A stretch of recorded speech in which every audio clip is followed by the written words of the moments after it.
And welcome everybody to episode 50 of Starfield on Shotgun Gaming. We have started the pirate story arc in the previous episode. That means we have infiltrated the pirates undercover and under the guidance of the sort of police of space, the UC.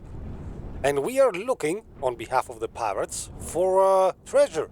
The major treasure, the biggest treasure there is, Crix's legacy. We just uncovered in the previous episode that Crix's legacy is in fact a ship, a spaceship, that crash-landed somewhere. And now we're back in the pirate base, and we're gonna talk about it probably. So let's board it, let's go. Speak to Delgado is my main thing here. And you know what, hold on. While I do that, I'm also gonna start searching around this area, because remember we need to return some evidence over to the police as well, so we might find a couple slates or two or texts or something that, incriminate the pirates. Let me have a quick look around. Well, there seems to be nothing in this first area at least. Let's go over to the next one, which is the cargo bay.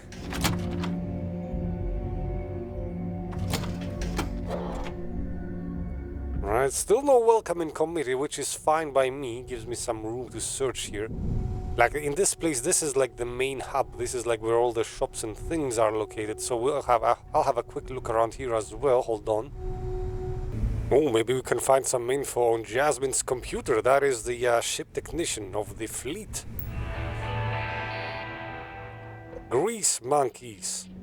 Dell wanted to know if I needed a few extra grease monkeys to help me maintain things around here. I told him any more would just get in my way. I don't mean to sound arrogant, and I know my bandwidth is thin, but no one else can do what I do. I don't trust a new mechanic to understand how we've kept this station together with a vacuum tape and baling wire. There's just too much tribal knowledge. The same goes for the ships.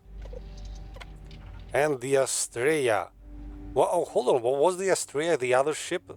That was the ship of, the number 2 ship of the fleet, right? I knew what I was getting into when I joined the fleet, but it was always my skin on the line, so I could handle it. No biggie. This is different. Nev, she loves this. Being a pirate is a reason that...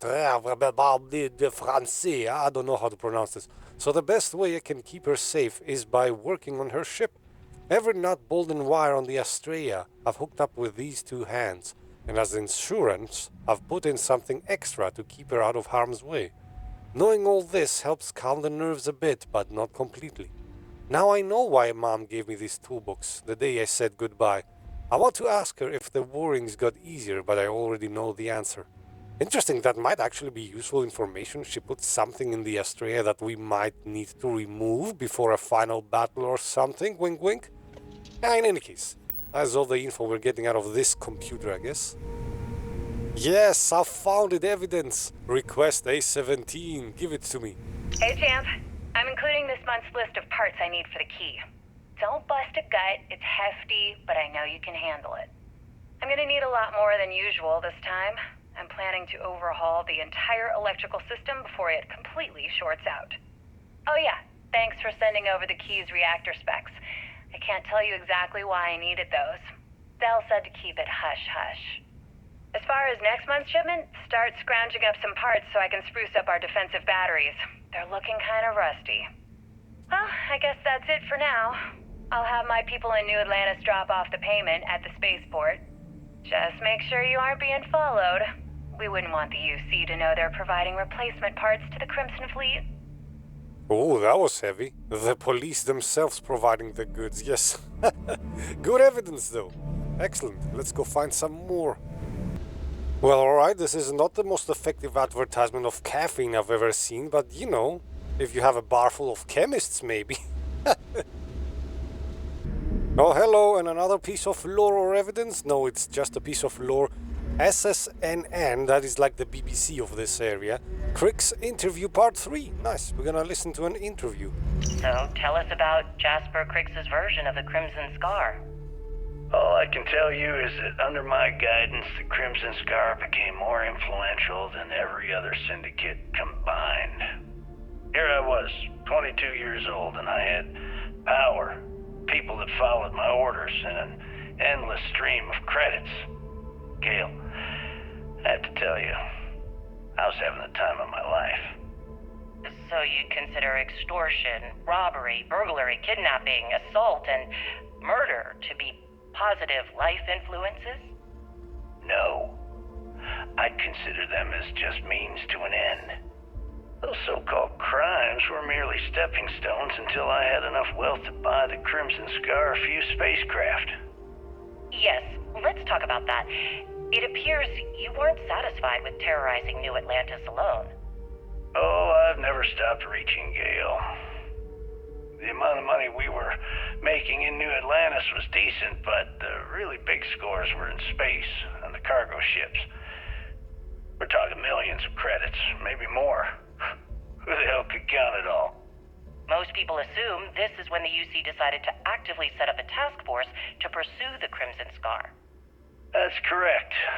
Those idiots in charge of the United Colonies were clearly embarrassed that they had allowed the Crimson Scar to make the jump into space. They sent ships after us. Lots of ships. I almost think that they enjoy starting wars. Perhaps this was the first time you had finally reached too far. You could say that. I count my time running the Crimson Scar as a learning experience. I wouldn't say I reached too far. I'd say I reached too fast. Didn't cover all my bases. Made some stupid mistakes. One thing's for certain, though. When I was finally arrested and thrown into the lock, I had plenty to think about. Alright, good interview. He doesn't seem to, regret any of his decision, and why would he? He's a pirate overlord. Let's go find more of him. No pain, no gain, baby. And another piece of interview with Crix, this time part 2. Where did your stellar rise to infamy begin? In the streets of New Atlantis. No parents, no godparents. Just a homeless punk kid robbing whoever he could for the credits. Were these violent crimes? Murders? I'm a bit offended you even asked that question, Gale. Sure, a few people here and there walked away with injuries, but I'm not some kind of butcher. That doesn't sound as heartless as your reputation would imply. Well, like I said, I was just a kid. Were you ever caught by the authorities in New Atlantis? Oh, dozens of times. I'd just give them a fake name, or they just slap me on the wrist and send me on my way. They obviously didn't think that I'd amount to anything and didn't want to waste their time with rehabilitation. What changed that? Was it the robbery in 2218? 2218? Oh, yeah. The Galbank archives. Very good, Gale. I see you've done your research. That would be when I rounded up a few of my buddies and we knocked the place over. Made off with a ton of credits. My first big score. Is that why the Crimson Scar decided to bring you into their ranks? That's right. They brought me in, taught me the ropes, and I did crimes for them for 5 years. Till I decided I wanted more. I got rid of their leader, put myself in his place, and started running the show. I've been the one in charge ever since. Was it absolutely necessary to cut his throat and leave the body on a public street in the well? On the street, reputation is everything. I wanted everyone in the city to know that Jasper Crix was taking over. I think they got the message. Yeah, a cutthroat will do that to you. Nice, we got part 2 of the interview done. Let's go look out for more things. Oh, and I also found a magazine, Peak Performance, yes. Permanently 5% to melee weapon damage, I guess. Yes, and now it's mine. This is the pirate version of a silly cup. Am I drinking from this mug? Then walk away, you bastards. Man, I have to point this out. What is the point of putting a wait here carpet right next to the shopkeeper? I mean, that should be like over there or something. Otherwise, what would people do? Like ignore it and jump over the counter? Something for me? Or something, I don't know. Oh, in any case, let me do some business with this guy first and I'll come back to you. Now we got a computer filled with lore as well. Let's see what hides behind. Boggs rules for the Nova. Is that the bartender, I think? Don't piss me off. Everyone drinks. Sober, get out. Drink at your own risk. No killing unless they deserve it, which they always do. Come on. You got a grudge? Spit it out. I'm a bartender. I don't read minds. No pissing on the walls. Yes, you can piss on the floors, but not on the walls, goddammit. No hogging the ping pong table. Yes. And I pick the music. Jesus. Alright, message from Shinya Voss, that is the guy that handles the monetary business. Credits are the lifeblood of the fleet. Our entire operation would not exist if not for the blood, sweat and bullets of the pirates doing the work and the consolidation of their earnings here at the quay. So let me make myself clear. While we have the facilities outside the quay, I expect any funds outside the standard operational costs to be brought back to the Reckoner's core. We've had incidents where the fleet members have taken over operations on various planets throughout the settled systems and skimmed a little too much of the top. You bastards. Suffice to say, they pay a steep price for their lack of transparency. Make sure you do not do the same, or you'll be dead. Repair your damn ship, it says. It doesn't matter if you think your bird is clean. When you dock, check with Jazz and her team to do a full repair and scan your ship for any dings or bugs. Security on this station isn't just about the swarm of patrols we got out there or the 3 large batteries orbiting the quay. It's the little things, the details. We gotta make sure to mind them, says Neva. Weight room etiquette. Oh, Jesus Christ, really? Among pirates, etiquette? That's gonna be fun. As the doctor on this ship, I just want to remind everyone of weight room etiquette. Wipe down your equipment. Bacteria grows in damp war areas. Wipe everything your skin touches. That includes the barbels and the plates. Spotting. Let's try to avoid back injuries. If someone requests that you spot them, do it. And don't forget to ask how you want to be spotted. Some people like a little help lifting off. And rotating in. If there's no free benches, it's always a good idea to let others rotate in between your sets, instead of pulling out your gun and killing them. Find someone your size so you don't have to change things up. Just remember to follow rule number 1, says the doctor. Nice, the doctor has some ethics. Love it. Message board. Oh, Jesus. Ice bolters. We might get a mission or 2 here. Let's see. Delgado still taking rooks on a tour of that old prison? Yes, I went there. I came alive, barely. I wonder if there's still some good loot down there. Not really. Took it all. I've got a cutter that will split an iceberg and I've been itching to use it. Missing Wilby. Someone stole my friend Wilby. Boo-hoo-hoo. By the way, Wilbys are like those plushes in this universe. And since you're all pirates, every single one of you is a suspect. I need that thing to sleep, so I better have it back in my bunk by tomorrow. Otherwise there will be hell to pay. Hell, you hear me? Yes. Give back the plushie or you're dying. Mathis Castillo. Oh, shoot. That is the guy that I'm trying to get kicked off the fleet. Anyone meet this new rook, Mathis? I'd stay the hell away from him. It's nothing personal. The man puts in the work. He's just a walking black cat. Every job I've ever done with the bloke ended badly. I was there when he set up a chem deal in the same joint. A squad of off-duty SysDef agents decided to have a breakfast. Nice. Street rats call him Hax. Look the word up. It doesn't mean good things. Alright, cool. Anyone interested in starting a band? We can practice on board the ships. No need to drive anyone nuts on the quay. No offense to Bog, but might be a healthy distraction that doesn't involve drinking. Wow, yes, a pirate that wants to start a band. Nice. And finally, the shooting range. Shooting range is too bloody close to the exercise area. Every time I want to lift some weights, I gotta hear gunfire blasting in my eardrums.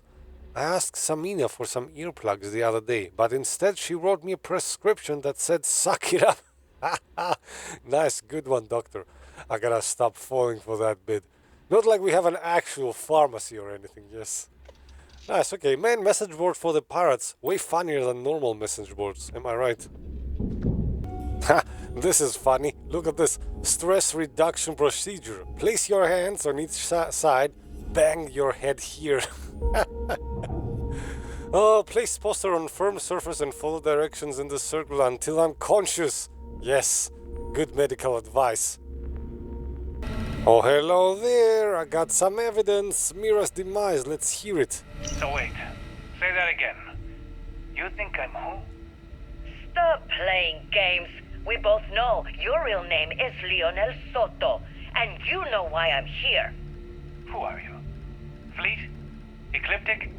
An independent? I've spent 2 long years and every credit I had looking for you, just so I could look you in the eye before I pulled the trigger. Hey, what's with the gun? There must be some mistake. I honestly don't know who you are. Of course you don't know who I am. You're never concerned with the death you leave in your wake, in your pursuit of greed. You killed my husband, you son of a bitch! And now I'm going to kill you! Such a terrible shame. All that time and money she wasted. Ah, well. Better get rid of the body. Wow. What a plot twist at the end, yes. Oh, and another part of Crix's interview, this time number 7. Let's listen in. Let me just ask you one final question before we wrap up. Fine. Go ahead. When is enough going to be enough? How many credits does Jasper Crix need until he's satisfied? I should have expected you to ask such a stupid question. How the hell could you ever understand? You with your fancy education and your sheltered upbringing and your cushy media job? Me, I came from nothing. Everything I own, I've literally drawn blood to gain. There's no need to get personal. I'm simply trying to state the facts so that our listeners can make judgments of their own. Lady, I got news for you. Half of your listeners think I'm a hero. The other half are scared out of their goddamn minds, and they should be. Perhaps we should talk about something else. No, that's it. We're done. Can you guys get her the hell out of here? Make sure she takes all this sound equipment with her. Well, that's it then. Thank you for your... Actually, before you go, Gail, there's one more thing I would like to say.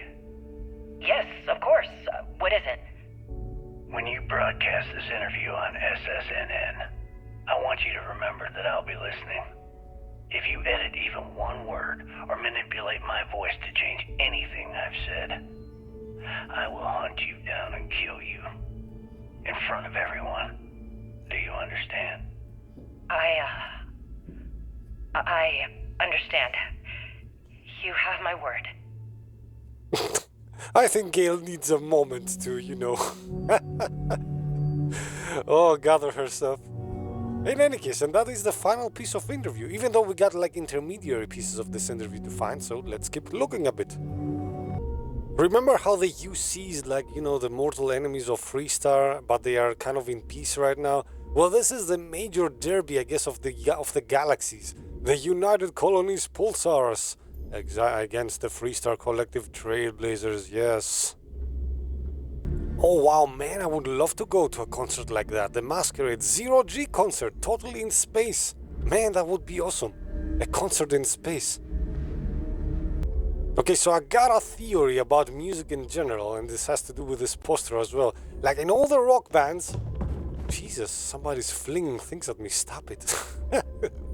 In all the rock bands, everybody looks cool except for the keyboard or the DJ guy, always. So look at this instance. This guy, cool enough, he can sing. This guy got a double guitar, damn it, that is cool. This guy's a drummer, that is the coolest thing in a band. But this guy who's the keyboardist, and the uncoolest thing, he has to, make up for it with wearing some silly helmets and stuff. Like, come on, keyboardists, stop trying to make yourself cool, you're uncool, stop it. Oh, by the way, in case you wanted to see how the pirate main bard looks like, since we're not gonna be having any missions here, I thought I'd give you a look here. Like, look at this, we got the tables, people doing push-ups, what kind of bar is this? Yes, there's some innocent flirting going on here. And, yeah, that's pretty much it. Well, this sucks. Man, the music is banging though, listen to this.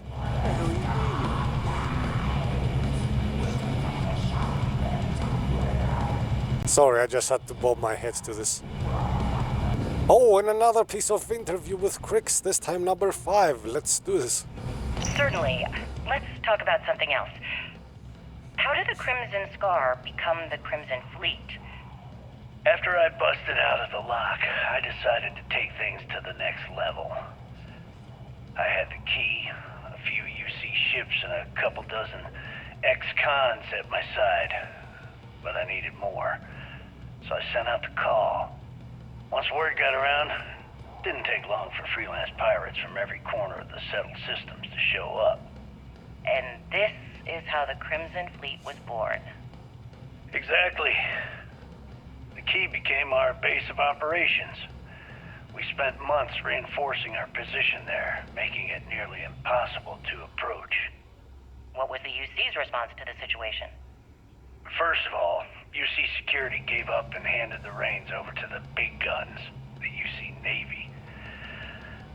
The Navy in turn sent ships to attack the key. I'd say there have been 3 major attacks over the last few years.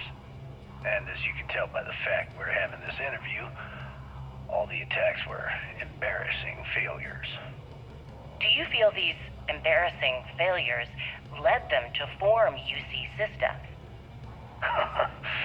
Absolutely. They've clearly given up and decided to shove the responsibility onto a separate division. That way, in the public eye, the UC Navy can move forward, proud and strong, while UC SysDef continually takes all the blame. It's all about PR spin for them, Gale. That's how the UC operates. Kinda disgusting, don't you think? Sounds a bit like you're trying to deflect attention off the atrocities the Crimson Fleet commits on a daily basis. Atrocities, huh? How about fighting the Freestar Collective over a bunch of rocks hanging in space? How about thousands of people dying while a bunch of pencil-pushing bastards sit in a cushy office and draw lines on a star map? Maybe the United Colonies should stop the bullshit and take a hard look in the mirror to see who the monsters really are. Wow, Jesus. They didn't peg him for, having some ethics there. Nice going, Mr. Crix. Oh, and the bar computer. What secrets might this one hold? Let's find out. Drinks. Some of the mates have been complaining about watered-down drinks. Like it's my fault we're serving this piss. Not my fault they haven't been putting in the work to keep us supplied the way we should be. Maybe they should spend less time hanging at the bar and more at the mission boards. Yes. Rats. Neva's on edge lately. Part of it is vouching for Rick, but she's been burned before. And she's currently being burned again by me. What's bloody changed is the timing. We're spread thinner than Marmite right now, and the whole crew knows it. Maybe it's this new rook. Maybe this new rook will pan out. Nah, I don't think so. But if things keep going bad, it's gonna be like rats leaving a sinking ship. Yes, this rook ain't gonna pan out. I can promise you that much. Oh, that is a good magazine. Ballistic weapons do permanently 5% more critical damage. Thank you very much. That was nice. By the way, this is how you dance to death metal. Look at this.